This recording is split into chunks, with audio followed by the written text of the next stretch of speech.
Lihat ruangan ya.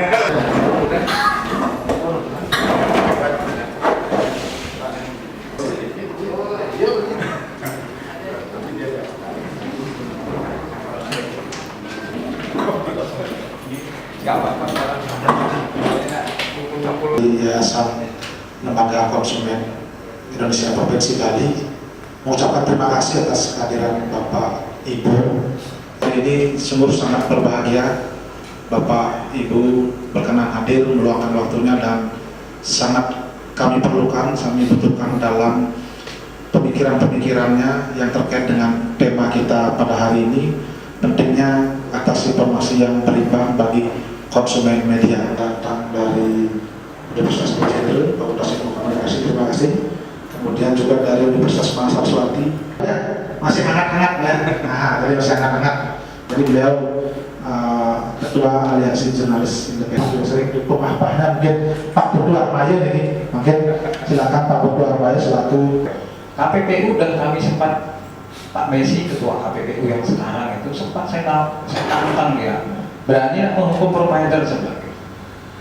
Karena tarif kita sudah mahal, Bu. Kita dengan YLKI pusat sudah nggak bisa berbuat apa-apa. Yang sangat berkompeten di sini, mari memberikan masukan-masukan yang konstruktif sifatnya. Kita di sini tidak saling mengklaim, tidak saling membedah, tidak saling melakukan gap antar katakanlah dengan media, tidak. Justru ini adalah niat baik.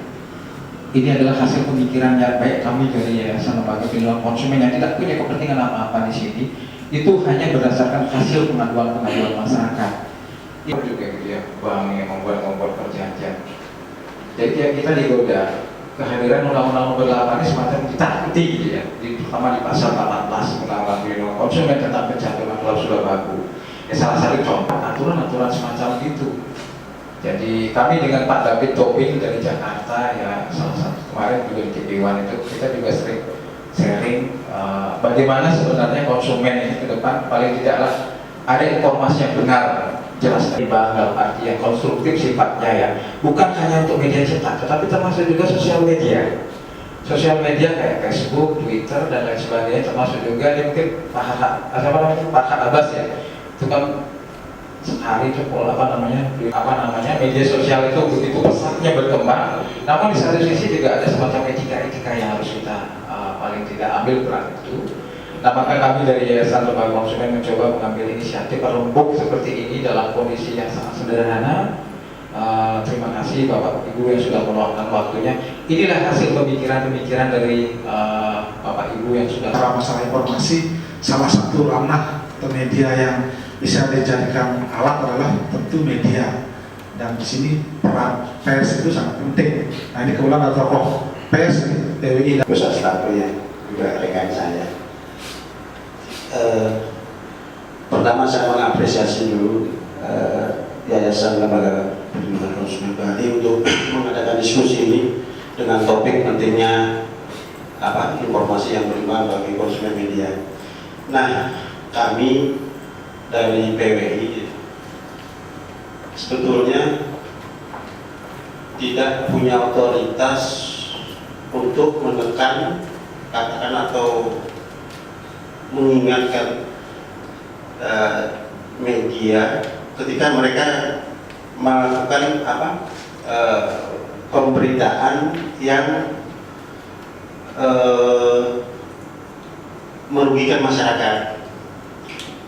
Sebagai sebuah organisasi wartawan, PWI hanya mempunyai tupoksi bahwa dia akan membina anggotanya ketika anggotanya itu melakukan kesalahan-kesalahan di dalam mengikuti kegiatan jurnalistik di lapangan. Itu yang sesungguhnya. Kami pun sendiri menyadari bahwa kaitan dengan informasi yang tidak berimbang ini, bahkan faktanya jauh lebih biayanya lebih mahal dari kita. kurang kali dikeluhkan oleh masyarakat. Namun sampai sekarang memang belum ada semacam tindakan detail apa yang bisa dilakukan dan lembaga mana yang bisa mengambil tindakan seperti itu. Nah, beberapa kali memang kita lihat di media-media itu kembali kaitannya dengan bisnis, artinya media itu perlu uang. media itu perlu uang, perlu dana untuk membiayai program tersebut karena memang mahal bayarannya. Nah ini sebetulnya kita kan sering bertanya sejauh mana peran dari lembaga-lembaga lembaga-lembaga komunitas seperti itu, misalnya PWI, kemudian AJI berperan aktif dalam hal melakukan pembinaan terhadap media-media itu. Mungkin dari AJI bisa memberikan saran atau tambahan. Dalam undang-undang kita itu kalau sudah ada yang khusus itu yang umum seharusnya tidak berlaku. Jadi ketika ada pengusutan suatu kasus itu pakai yang lex spesialis yang khusus. Tapi dalam satu contoh kasus misalnya kasus pemukulan wartawan misalnya, Miftah itu yang dulu dipukul Paul Handoko misalnya, itu ini kisah nyata. Jadi kejaksaan dan Polda itu tidak punya undang-undang pers. Waktu itu Mas Rofiki saya juga ikut tuh nganter fotokopian undang-undang pers. Nah ini kan bagaimana institusi hukum tidak punya undang-undang pers, ngakunya tidak punya. Padahal harganya nggak sampai 50.000. Apakah gajinya nggak cukup untuk beli undang-undang? Ini aneh. Tapi itu praktek yang nyata. Jadi itu kejadian sekitar tahun 2010. 2010. Terus suatu ketika ada acara di diskusi Denpasar Lions Club ya. Waktu itu mengangkat tema ini juga. Ternyata dari kalangan penegak hukum itu menilai bahwa undang-undang pers terlalu berpihak kepada media. Nah, tidak hanya dari penegak hukum, dari pihak media juga tidak patuh juga. Dalam artian tahun 2014 itu saya rasa tahun yang sebetulnya payungnya itu untuk melakukan tindakan-tindakan termasuk tadi soal herbal, kemudian soal tayangan berita vektorial seperti itu yang boleh dikatakan siapapun boleh bisa naik, bahkan setiap hari mungkin bisa naik di media sehingga seolah-olah menjadi seorang raja, seorang apalah itu seperti itu kan bisa karena ada kepentingan bisnis juga. Terakhir adalah kepentingan owner. Nah ini Pak Komisi Informasi ini disentil juga tadi ini apa tugasnya Komisi Informasi, bagaimana peran Komisi Informasi untuk memberikan informasi publik yang benar kepada masyarakat. Apakah memang lembaga-lembaga kita ini sudah tidak berdaya sama sekali sehingga masyarakat dibiarkan bebas untuk menafsirkan sendiri terkait dengan informasi-informasi yang masuk. Silakan. Informasi. Nah ini yang perlu kita dorong sehingga masyarakat itu tidak hanya menerima informasi itu saja, sehingga dia ingin berusaha untuk tahu. Sehingga badan publik ini memiliki kewajiban untuk memberikan informasi yang benar memang. Karena itu jika tidak benar itu ada sanksinya di dalam undang-undang keterbukaan informasi publik, bahkan kena denda, bahkan dia kurungan sekian tahun. Nah ini besar sekali. Nah terkait ini mungkin masyarakat perlu juga dimotivasi sehingga tahu kewajibannya sebagai masyarakat untuk tahu. Dan ini adalah ya eksekutif, legislatif, yudikatif, termasuk lembaga swadaya masyarakat. Sepanjang di dalam aktivitasnya menggunakan dana APBN, APBD, termasuk juga dana masyarakat. Mungkin pers itu sendiri itu juga termasuk badan publik.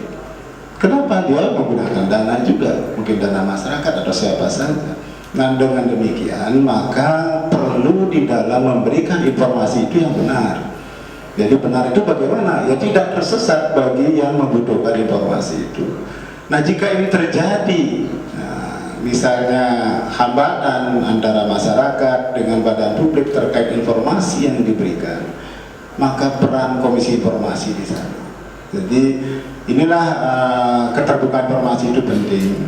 Jadi itu yang bisa mungkin ya, sementara saya sampaikan, siapa tahu nanti ada diskusi lagi ya saya tambahkan lagi. Oke Pak Agus. Apabila mendapatkan informasi yang tidak benar, nah itu kan tadi sudah ada payung hukumnya bahwa Undang-Undang Nomor 14 Tahun 2008. Nah sekarang bagaimana tinggal masyarakat bisa menggunakan undang-undang itu untuk kepentingan mereka yang memang merasa dirugikan dari sisi informasi. Tadi sudah ada sedikit payung hukum. Mungkin sebetulnya gini Pak, mungkin yang menjadi masalah sebetulnya adalah masyarakat ketika sudah salah mendapatkan informasi, mereka tidak tahu salurannya kemana dia harus terkait dengan badan publik yang dana APBN, APBD. Ini kan lebih banyak ada beberapa yang memang swasta, misalnya kayak pengobatan herbal sebagainya itu apakah itu bisa diadukan? Misalnya kita komplain protes dengan informasinya itu bahwa informasinya merugikan masyarakat, itu apakah bisa diadukan ke Komisi Informasi? Itu kan bukan badan publik. Gimana menurut Pak Dejo? Kepada Ombudsman tentunya berkepentingan dengan ini, karena kita juga akan mencatat masukan-masukannya dan coba kita rumuskan bagaimana tidak lanjut oleh Ombudsman. Nah, kalau dari sisi Ombudsman melihat tema yang informasi yang berimbang media, tetapi juga lembaga-lembaga publik yang mencoba memanfaatkan media ya, untuk kepentingan lembaga publik. Itu juga pemilik modal menurut saya. Karena seringkali kita dengar bahwa advertising yang disampaikan kepada publik itu dibayar, bukan tidak dibayar. Sehingga saya kira media bisa dimanfaatkan oleh lembaga-lembaga publik untuk menyampaikan informasi-informasi. Misalnya begini, sebagai contoh, diinformasikan bahwa di lembaga publik ini izinnya gampang, izinnya itu mudah. Ini melihat KIP sebagai lembaga yang tadi sudah dikatakan oleh Mas tadi belum kelihatan kan? Tapi kita ingin supaya KIP tidak saja menghimbau publik lebih peka, tetapi KIP harus lebih peka. Jadi kalau kita hanya menghimbau publik peka, sementara KIP-nya tidak peka, saya kira ini juga tidak berimbang juga. Jadi posisi KIP harapan kita lebih aktif. Dia tidak pasif sebagaimana ya Pemda yang harus bisa melakukan langkah-langkah untuk bisa menginput kenapa bisa berbeda satu Banjar dengan Banjar. Tetapi Ombudsman nggak bisa ke situ karena itu Banjar bukan dibiayai oleh APBN maupun APBD. Jadi ini definisi-definisi yang perlu kita sampaikan. Itu juga kalau bisa itu diadopsi oleh lembaga-lembaga publik. Fungsi itu maksud kita. Ya. Jadi fungsi menginformasikan juga harus diadopsi, fungsi kontrol juga harus diadopsi, fungsi edukasi juga harus diadopsi. Jadi fungsi-fungsi itu kalau bisa diadopsi juga oleh lembaga-lembaga publik, sehingga dia lebih aktif melakukan tugas-tugas. Nah, saya kira itu Pak. Terima kasih. Memang kami sering di pemerintah kota memasang semacam berita editorial. Jadi sejatinya begini Bapak Ibu yang kami hormati. Jadi awalnya ini juga dari ini sekitar mungkin 5 atau 10 tahun yang lalu ini jadi ada berita berbayar istilahnya. Jadi dulu kami memang di Umas sudah cukup lama sekali tidak ada istilah berita berbayar. Jadi ini ada suatu kepentingan daripada industri media, pemilik media, bahwa berita-berita itu bisa dijadikan suatu sumber pendapatan bagi industri atau perusahaan media itu sendiri. Yang editorial ya kita harus menganggarkan dalam suatu APBD kita. Jadi media itu juga mendapat istilahnya sumber pemasukan dari kegiatan yang sifatnya editorial itu. Jadi yang pertama Pak. Nah kemudian yang kedua Pak, jadi seperti topik yang kita diskusikan pagi ini, memang sejatinya kita ini semua sebagai konsumen Pak. Terlepas dari baju kita Ombudsman, KPI, PBI, dari pemerintah, kita adalah semua konsumen Pak. Ini saya selaku pribadi merupakan konsumen terhadap suatu produk Pak. Ini memang perlu seperti disampaikan Pak Agus tadi, memang semestinya kita ada edukasi, diberikan edukasi dari media bagaimana kita mengetahui suatu produk itu sehingga kita tidak menjadi garis bawah di sini bahwa kepada media hendaknya dalam pemberitaannya itu jangan hanya memberitakan yang negatif atau kegagalan saja gitu. Kalau ini yang terus diinformasikan kepada masyarakat nanti akan juga mempengaruhi pemikiran masyarakat gitu Pak.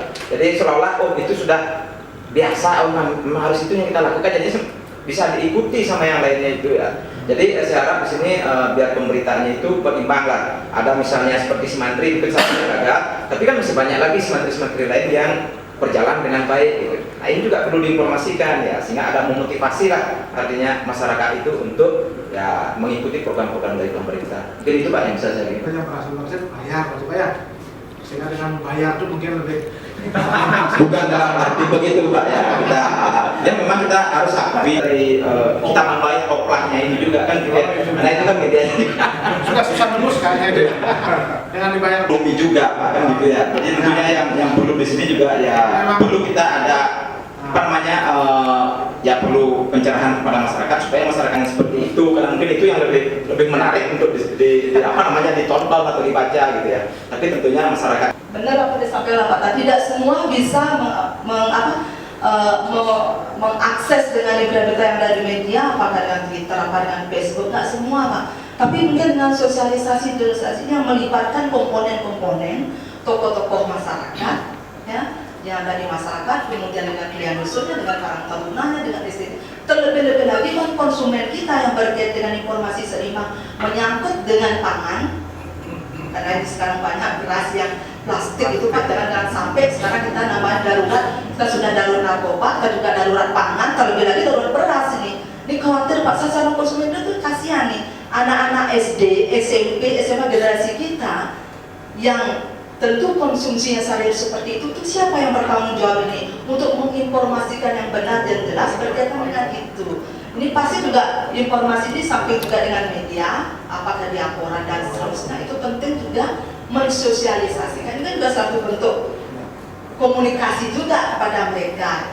Kami harapkan pertemuan ini bermanfaat, RPD ini juga tentu melibatkan stakeholder yang lain. Jadi sehingga betul-betul hasil diskusi kita ini bisa bermanfaat dan menyentuh setiap kepentingan stakeholder yang sesuai dengan bidangnya.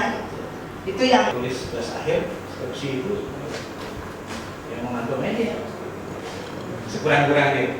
Jadi kan lembaga-lembaga media sekarang di Indonesia mungkin agak berkurang, tapi kalau dulu kan banyak sekali baru ada undang-undang ini kan, kayak undang-undang penyiaran. Tapi ya, alasan mereka biaya dan sebagainya.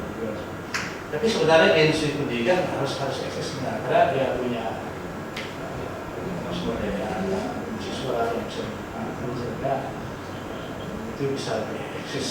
Nah ini yang penting untuk bertanya gerakan literasi media baik oleh pemerintah juga. Jadi pemerintah harus memberikan literasi tanggung jawab pemerintah juga, lembaga-lembaga pendidikan, LSM, seperti apa yang Pak lakukan sekarang kan ini juga bagian dari pencerahan itu kan. Dan mungkin jadi yang pertama dari konteks sisi kelembagaan, sesungguhnya kalau kita mempersoalkan tentang apapun di dalam zaman reformasi ini, lembaga-lembaga yang sudah ada itu dalam pandangan saya cukup untuk membela masyarakat. Jadi kita memiliki KPID, kita memiliki komisi informasi, kita memiliki ombudsman dan sebagainya, dan dengan segala perangkat undang-undangnya. Sistem hukum kontinental itu sumber hukum utamanya undang-undang. Makanya yang ada di sini saya perhatikan tadi selalu kok kayaknya sudah ada undang-undang semua persoalan selesai. Padahal kita tahu, saya hampir 5 tahun meladeni yang Bapak coblos-coblos kemarin itu di DPR RI sampai hari ini. Kalau mau buat undang-undang kita harus ngelapor siapa? Indonesia ini siapa yang pegang kalau ke DPR itu buat undang-undang? Nanti bapak-bapak wartawan silahkan selidiki itu. Ada orang-orang yang bisa megang. Saya di DPR RI itu kemarin saya mohon maaf sering juga diskusi dengan Pak Sukarjawo. Dulu saya buat rancang undang-undang tentang perlindungan masyarakat hukum adat. Dianggap dengan undang-undang itu komplit melindungi masyarakat hukum adat dan menghambat investasi. Akhirnya apa? Muncul undang-undang desa. Baik, kira-kira mungkin sudah ada beberapa konklusi yang kita cermati, karena tadi kenapa saya berikan Pak dari hukum, karena memang kita bicara dari tadi soal sebetulnya perlindungan, tapi ketika kita sudah bicara hukum dan ternyata kita kembali lagi ke titik nol bahwa kita lemah kembali kepada karakter kembali daripada komitmen apakah kita mau menegakkan hukum kerjakan itu dari kirim ke beberapa instansi, paling tidak inilah hasil yang kita lakukan hari ini seperti itu. Kita tidak boleh berhati hati. Saya justru setuju kalau media award ini media award ya, ini juga menjadi besar. Paling tidak, karena terus terang saya mengakui kalau siapa yang harus paling tidak ini benar. Sebenarnya konsep untuk membentuk media award itu sebenarnya satu semangat dan ayah ya. Saya di sini dapat membuat kalau untuk yang membuat media award ini ada tiga grup itu saja sebenarnya. Yang pertama itu semangat, kedua dana dan nyali. Ketiga ini harus dikuatkan. Ada semangatnya ya. Bagaimana media award ke depan kita mengkritik media-media besar misalnya ya, yang menjadi industri seperti itu semangat, harus tetap semangat. Kemudian juga dana ini juga penting, tetapi dana yang halal ini yang benar-benar harus seperti apa yang harus kita dapatkan, yang halal gitu ya, bukan yang haram. Kalau dengan cara yang haram itu banyak sekali ya. Dana yang halal ini yang harus benar-benar bagaimana kita mencari nanti ke depan untuk teman-teman yang bergelut nanti ke depannya. Dan yang terakhir ada nyali ini penting gitu ya. Nah, ketiga hal ini yang saya harapkan nanti ke depan.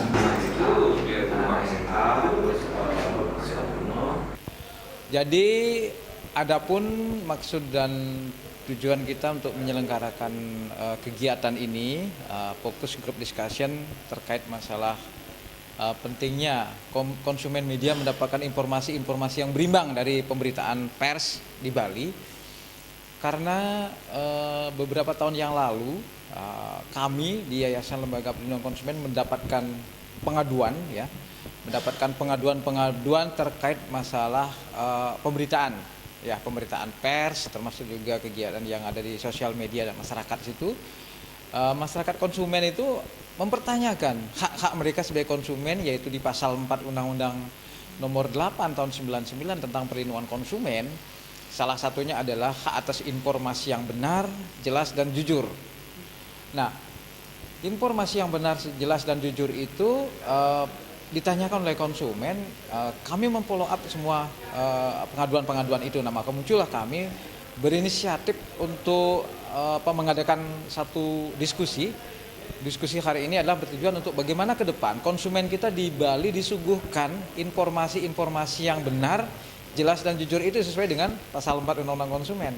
Nah, kaitkan kita juga dengan Undang-Undang Pers ya. Undang-Undang Pers itu yang paling lebih berkompeten terkait dengan informasi pemberitaan dari media.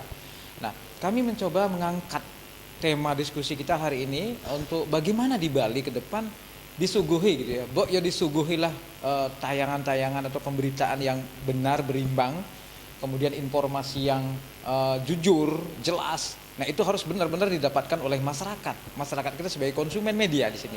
Nah, mudah-mudahan dari kegiatan ini ke depannya akan muncul ya satu kegiatan, paling tidaklah ada muncul lembaga-lembaga yang paling tidak ada kepedulian nanti, apakah itu namanya literasi di kampus ataupun juga lembaga-lembaga yang kata misalnya seperti Media Award itu misalnya.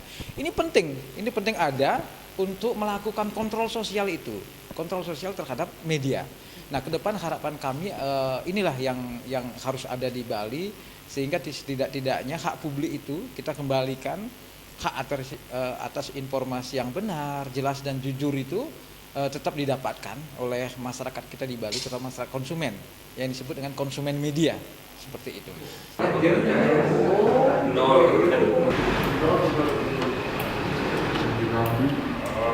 Bisa